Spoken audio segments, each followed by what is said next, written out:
বাণিজ্যিকভাবে প্রথমবার Leica one camera প্রদর্শনের ১০০ বছর পূর্ণ হয়েছে সম্প্রতি। জার্মানির ওয়েটজলারে ১৮৬৯ সালে আর্নস্ট লেইটজ প্রতিষ্ঠা করেন লেইকা।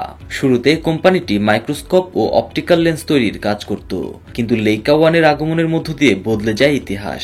ছোট ও উচ্চমানের ক্যামেরার যুগে প্রবেশ করে বিশ্ব। কোম্পানিটি বলছে ১ শতাব্দী পেরিয়েও জার্মানির ফ্র্যাঙ্কফুর্টের উত্তরের শহরটিতে এখনও হাতে গড়া হয় প্রতিটি লেইকা ক্যামেরা। ধুলোবিহীন কক্ষে ৭০ জন কারিগর অত্যন্ত যত্নের সঙ্গে ৬ শতাধিক যন্ত্রাংশ জোড়া দেন হাতে হাতে। ছোট ছোট স্ক্রু লাগানোর জন্য তারা ব্যবহার করেন বিশেষ ধরনের স্ক্রুড্রাইভার এবং সংবেদনশীল যন্ত্রাংশ ধরার জন্য থাকে এন্টিস্ট্যাটিক টুইজার।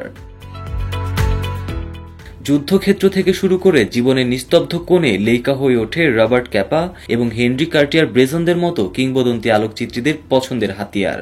লাল বিন্দু সংবলিত ক্যামেরাটি আজও টিকে আছে এবং সনি, ক্যানন ও নিকনের মতো জাপানি জায়ান্টদের ভিড়ে নিজের জায়গা ধরে রেখেছে। ব্রিটিশ শিল্পী Alan scalar digital Leica M11 এর মনোক্রোম সংস্করণ ব্যবহার করেন।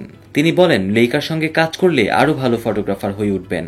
এটি দিয়ে অ্যাপারচার, শাটার স্পিড, আলোর সংবেদনশীলতা ম্যানুয়ালি এমনভাবে নিয়ন্ত্রণ করতে পারবেন যা স্বয়ংক্রিয় যে কোনো যন্ত্রের চেয়ে দ্রুত।